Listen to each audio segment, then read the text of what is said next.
प्यार तेरी, है प्यार तेरी पहली नजर को सलाम, सलाम ए प्यार तेरी पहली नजर को सलाम।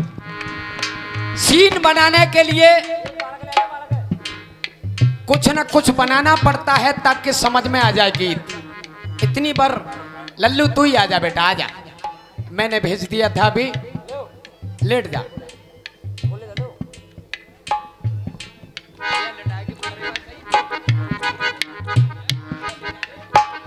सोलह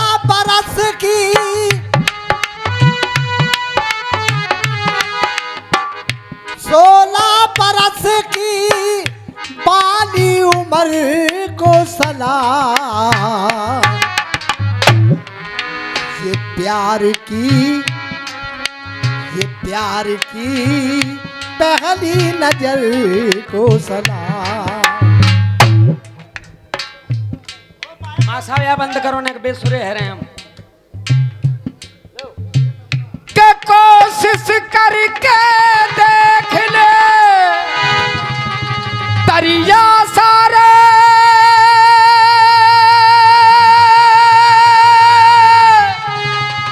नदिया सारी, पर दिल की लगी नहीं बुझती है हर चिंगारी। और 16 बरस की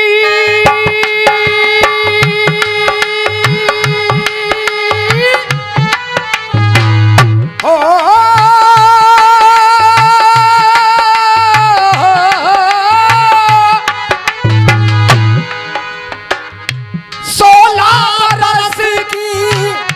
16 बरस की बाली उम्र को सलाम,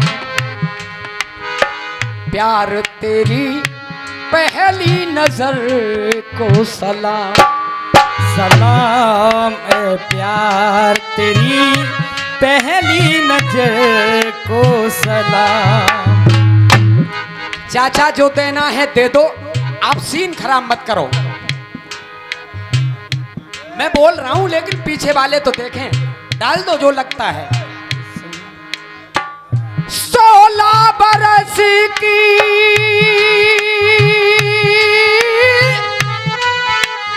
हो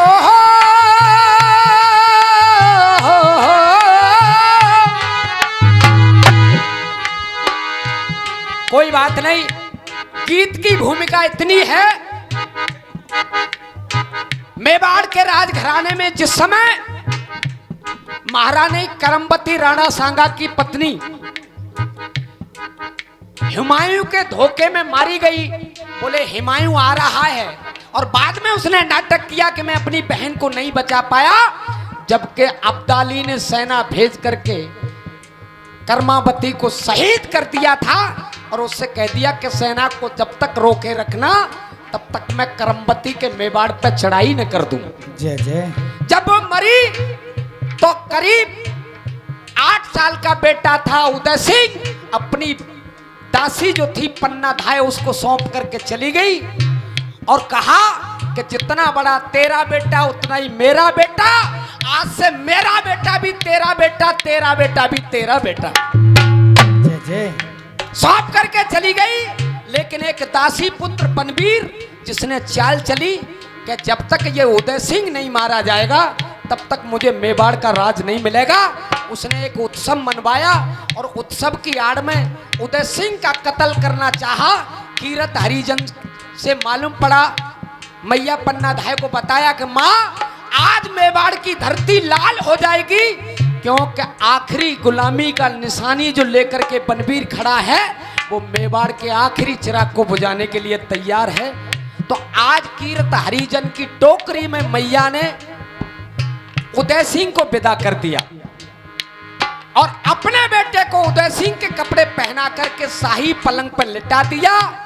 और वो मैया जानती है कि मेरा बेटा बचेगा नहीं, तो बार बार उसका लड़का कहता है कि माँ आज मुझे ऐसा लगता है कि मेरे बाल उड़ रहे हैं, मुझे उड़ा उड़ा सा दिखता है। बोले सो जा बेटा, कोई चिंता मत कर, मैं हूं ना। और नंगी तलवार लेके जब बनवीर आया तो सामने खड़ी होकर के बता दिया कि ये उदय सिंह सो रहा है। एक मिनट को भी उसने ये नहीं सोचा कि उदयवीर तो नहीं है, ये चंदन है, मैं अपने बेटे को क्यों मरवाऊं। लेकिन बेटा छोटा पड़ गया, कर्तव्य बहुत बड़ा होता है। क्या बात है? गीत की लाइन यहीं से कि बेटे की दी कुर्बानी हो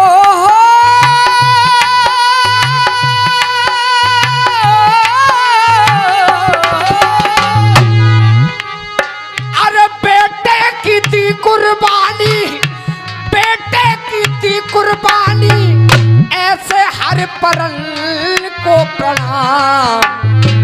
ये बेटे की दी कुर्बानी, ऐसे हर परल को प्रणाम। सो पन्ना तेरे, ओ पन्ना तेरे पावन चरण को प्रणाम।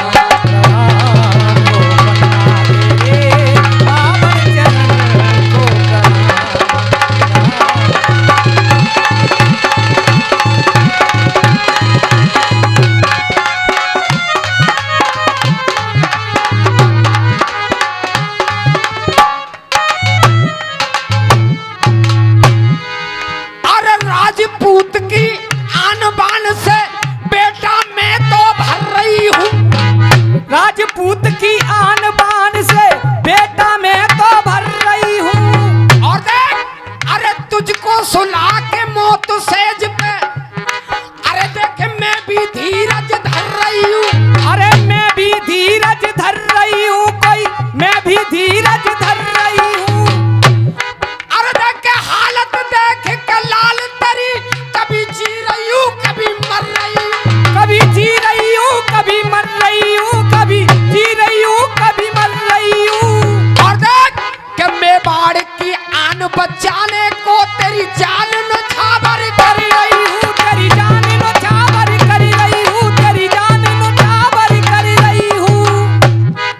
तेरी जान नौछावर कर रही हूँ। तो कायम रही वो पन्ना, कायम रही वो पन्ना, कायम रही वो पन्ना अपने ऐलान पे। ये कायम रही वो पन्ना अपने ऐलान पे। दाग नहीं लगने दिया, दाग नहीं लगने दिया रजपूती आन पे। दाग नहीं लगने दिया रजपूती आन पे, दाग नहीं लगने दिया रजपूती आन पे।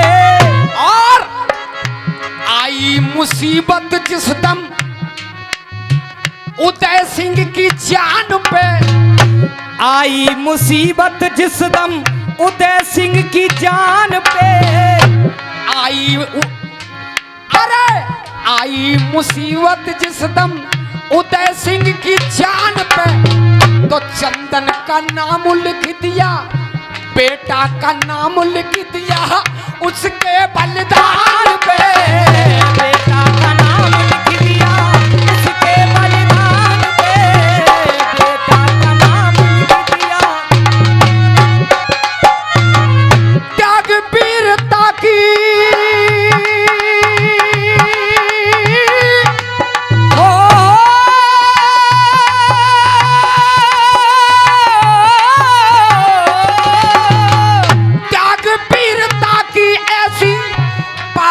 धरल को प्रणाम। त्याग वीरता की ऐसी पावन धरल को प्रणाम। हो अरे पन्ना तेरे पावन चरण को प्रणाम। प्रणाम हो पन्ना तेरे पावन चरण को प्रणाम।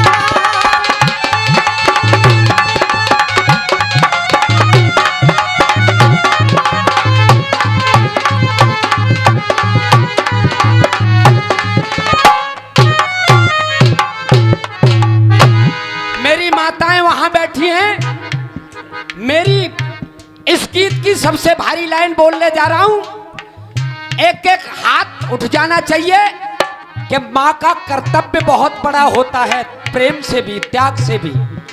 सबसे बड़ा त्याग क्या? एहसान पन्ना का पूरे इतिहास पे। अरे एहसान पन्ना का पूरे इतिहास पे। और आँच नहीं आने दिया उसने विश्वास पे। आँच नहीं आने दिया उसने विश्वास पे। आँच नहीं आने दिया उसने विश्वास पे।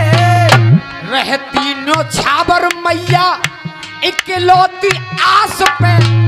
रहती न्योछावर मैया इकलौती आस पे। और तालियां रोक के दिखाना मुकुल भैया, योगेश जी।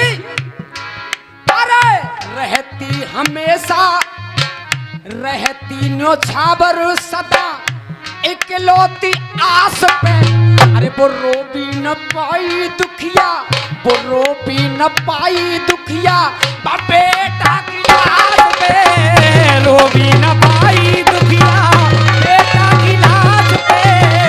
रो भी न पाई दुखिया बेटा की लाश पे। ये 200 रुपए का आशीर्वाद बड़े भैया को बंद अच्छा लगा। क्या नाम भैया? भारत भैया जी की तरफ से ये रो भी न पाई दुखिया बेटा किया। और ये 500 रुपए हमारे आदरणीय डॉक्टर सतीश जी मथुरा औरंगाबाद से आए हैं, लेकिन आए तो आगरा ही से हैं, आगरा में इनका मकान है। उनकी तरफ से 500 रुपया सबके लिए एक बार तालियां बजा दीजिए। अरे रो भी न पाई बिटिया बेटा की लाश पे। देख हो, हो।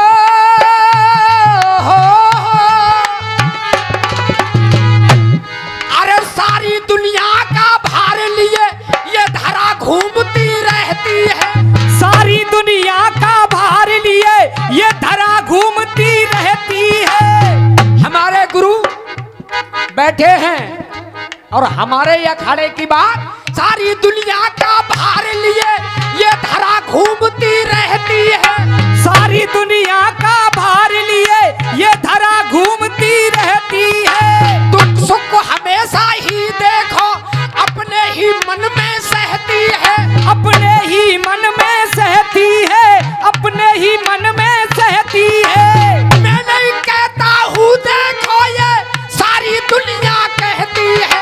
अरे मैं नहीं कहता हूँ देखो ये सारी दुनिया कहती है। देख, अरे हम उस देश के पासी हैं, हम उस देश के पासी हैं जहाँ गंगा यमुना बहती है।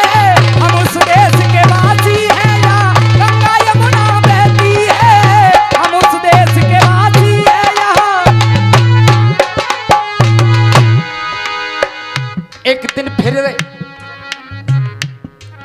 रो भी न पाई दुखिया बेटा की लाश पे एक आंसू भी नहीं बहा सकी, क्योंकि अगर आंसू की एक बूंद गिर जाती तो दुश्मन समझ जाता। मैं कर रहा हूं पूरा, मो बार बार मन दिखावे ना देती हो, कर लो हूं पूरा।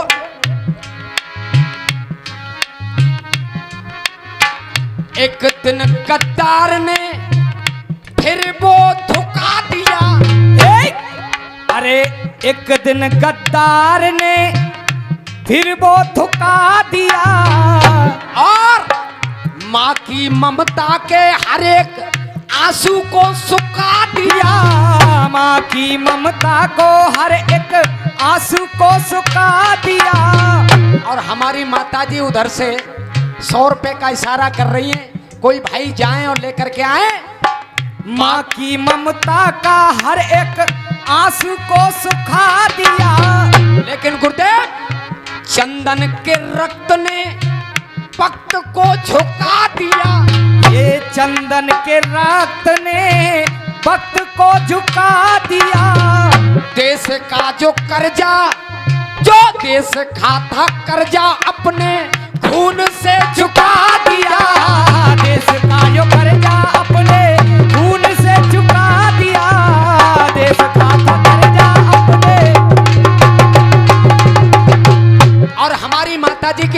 100 रुपए का आशीर्वाद। एक बार मात्र शक्ति के लिए थोड़ा सा तालियां बजा करके अभिनंदन करिए। देश का जो कर्जा था अपने खून से चुका दिया, ऐसे बलिदानी के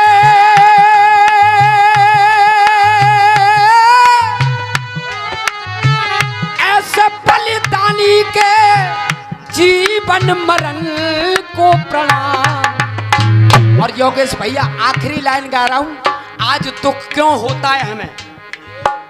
अगर तुम्हारे दिल का दुख मैंने अपनी जुबान से कह दिया हो तो प्रेम मिलना चाहिए। दुख क्या है? वीरों के स्वाभिमान को, गुरुदेव, अरे वीरों के स्वाभिमान की करे कौन पूर्ति?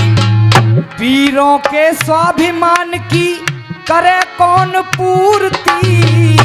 पद्मा के जौहर की, पद्मा के जौहर की कहाँ खूबसूरती? पद्मा के जौहर की कहाँ खूबसूरती?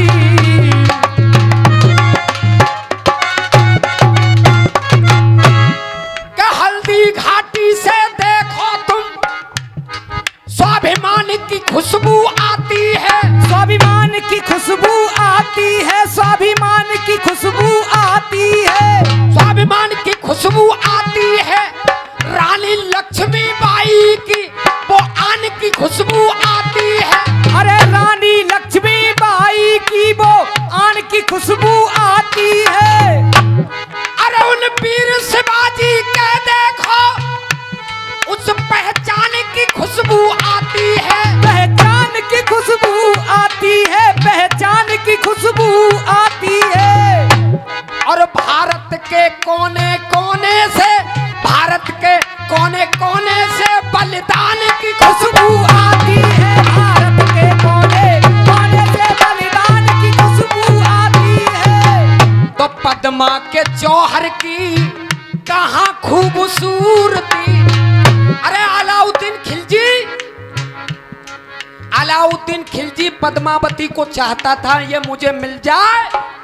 आज विश्व सुंदरी का खिताब लेकर के ढूंढते डोलते हैं, लेकिन पद्मावती ने सामने जाने से मना किया तो खिलजी रूठ गया था। और शीशे के सामने जब पद्मावती आई तो श्रृंगार देख करके वो आईना भी टूट गया था। इतनी खूबसूरत थी पद्मावती, जो 16,000 रानियों को लेकर के जौहर की आग में सती हो गई। उस समय अलाउद्दीन खिलजी ने आग ठंडी होने पर उसमें से सोना निकलवाया तो 74 मन सोना निकला। और वो 74 मन सोना हमारे बड़े बूढ़े चिट्ठी पे 74 का अंक बना देते कि मैंने जिसको चिट्ठी भेजी है अगर उसके अलावा कोई और पढ़े तो उसको ये पद्मावती के जौहर का श्राप लगे। क्या बात है? पद्मा के जौहर की कहाँ खूबसूरती, और सम्मान पाने को प्रतिमाएं घूरती। ये सम्मान पाने को प्रतिमाएं घूरती। और तो क्या है, आज गद्दारों की पूजा, आज गद्दारों की पूजा तरसे शहीदों की मूर्ति। गद्दारों की पूजा तरसे शहीदों की मूर्ति। गद्दारों की पूजा तरसे शहीदों की मूर्ति। राष्ट्रभक्ति से भरे हो,